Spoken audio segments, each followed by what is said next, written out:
Hello friends, कैसे हैं आप लोग। आज हम पुराने एक्ट्स को ही आगे कंटिन्यू करेंगे और दो एक्ट्स और पढ़ेंगे।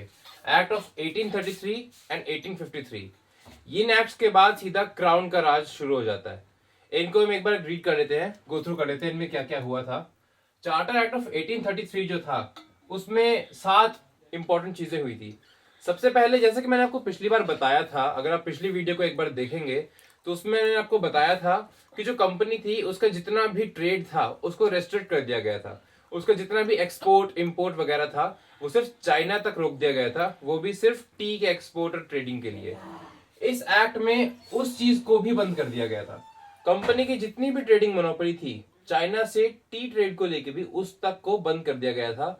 और कंपनी को साफ ऑर्डर दे दिए गए थे कि जल्द से जल्द अपने जितने भी व्यवसायिक कार्य हैं उन्हें रद्द कर दिया जाए, बंद कर दिया जाए। उसके बाद यहाँ आते हैं यूरोपियन कॉलोनाइजेशन लीगलाइज।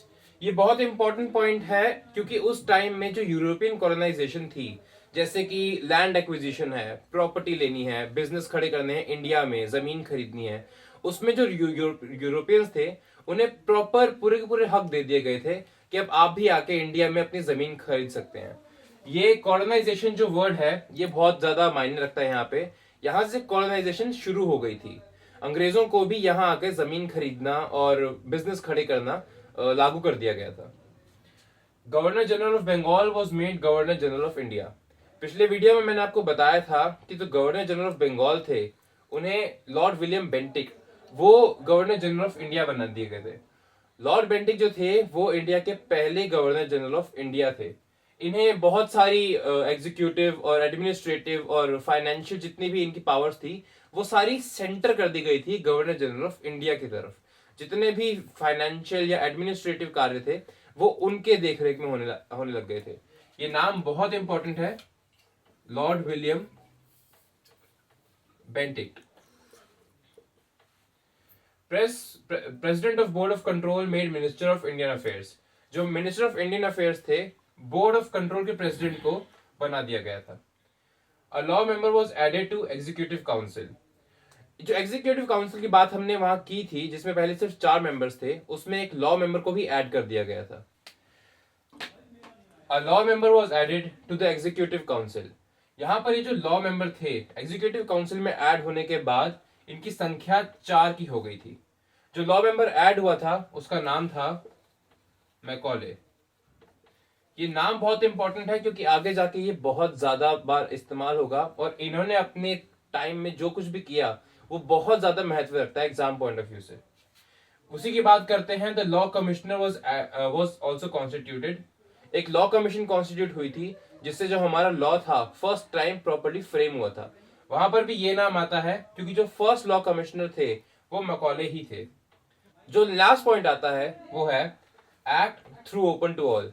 जब हम कहते हैं act was thrown open to all तो उसका मतलब ये है कि place of birth, descent, origin, religion, इन सब बातों को दूर रख के जो एक्ट था वो सभी के लिए इक्वली लागू कर दिया गया था। यानी हर इंसान, इस बात से फर्क नहीं पड़ता कि वो कहाँ पैदा हुआ था, उसका ओरिजिन क्या है, वो सब लोग एक्ट के यानी रूल्स के जो लॉ है उसके अंडर आते थे। यहां पर हमने एक वर्ड अभी भी पढ़ा था, कॉलोनाइजेशन। कॉलोनाइजेशन और इंपीरियलिज्म में लोग अक्सर कंफ्यूज हो जाते हैं और ये कंफ्यूजन नुकसान दे सकती है। इंपीरियलिज्म ये होता है कि जैसे पुराने जमाने में राजा महाराजा अपने ही पड़ोसी राज्यों पर युद्ध से या राजनीतिक तौर पे अपना कंट्रोल या अपना डोमिनेंस बना लेते थे, उसे इंपीरियलिज्म कहते थे। कॉलोनाइजेशन में भी इसी तरह की डोमिनेंस और सप्रेशन होता है, लेकिन फर्क ये है कि जिस तरह से इंपीरियलिज्म में अपने ही पड़ोसी राज्यों पर अपना दबाव बना के अपने राज्य को बढ़ाया जाता था, एक्सपैंड किया जाता था, कॉलोनाइजेशन में ऐसा नहीं है। कॉलोनाइजेशन में आप किसी भी नेशन को अपने अंडर, अपने कंट्रोल के अंडर कर सकते हैं। जैसे कि हम पर जब अंग्रेजों ने राज किया था तो इंग्लैंड हमारा पड़ोसी मुल्क नहीं था, वो बहुत दूर से आए थे और उन्होंने ना सिर्फ हमारे कंट्री पर बल्कि अफ्रीका के कई कंट्रीज पर और दूसरी कंट्रीज पर अपनी कॉलोनीज बढ़ाकर अपने राज्य को और ज्यादा बढ़ा। आगे आते हैं एक्ट ऑफ 1853 पर। ये वो आखिरी एक्ट है जो हम ईस्ट इंडिया कंपनी के अंडर पढ़ने जा रहे हैं। इसके बाद आने वाले जितने भी एक्ट्स हैं उनमें जो कंट्रोल होगा वो क्राउन के अंडर होगा। इस एक्ट में भी कुछ पॉइंट्स ऐसे हैं जिनको आप अगर ध्यान से पढ़ेंगे तो आप नोट करेंगे कि किस तरह से क्राउन अपना कंट्रोल धीरे धीरे इंडिया के ऊपर जमाया जा रहा था और ईस्ट इंडिया कंपनी को वो साइड कर रहा था। फर्स्ट पॉइंट है, act renewed the powers of East India company and allowed it to retain position of Indian territories.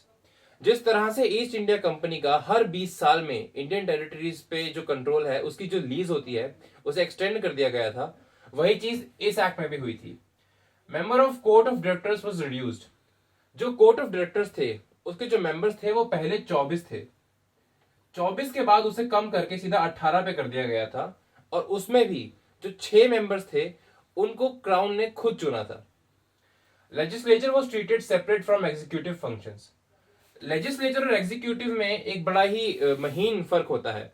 Legislature का मतलब होता है लॉ मेकिंग, कानून को बनाना, और कानून को बनाने के बाद उस कानून को जब आप काम में लाते हैं, जब आप उसे अपने लोगों के ऊपर कंट्रोल पे डालते हैं, उसे कहते हैं एग्जीक्यूटिव। यानी कि जब सरकार कानून बनाती है तो वो लेजिस्लेचर होता है, लेकिन उस कानून को लोगों पर डालना, जैसे कि पुलिस कंट्रोल, वो सब एग्जीक्यूटिव में आता है। ये फर्क होता है।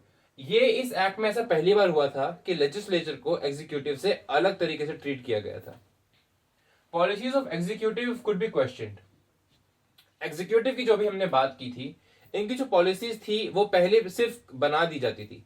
अब उन पॉलिसीज पे सवाल भी उठाए जा सकते थे और उन पॉलिसीज पे डिस्कशंस भी हो सकते थे, और वो करता था लेजिस्लेचर। यहां पर ये पॉइंट है मैकॉले मिनट का। मिस्टर मैकॉले के बारे में हमने अभी थोड़ी देर पहले बात की थी।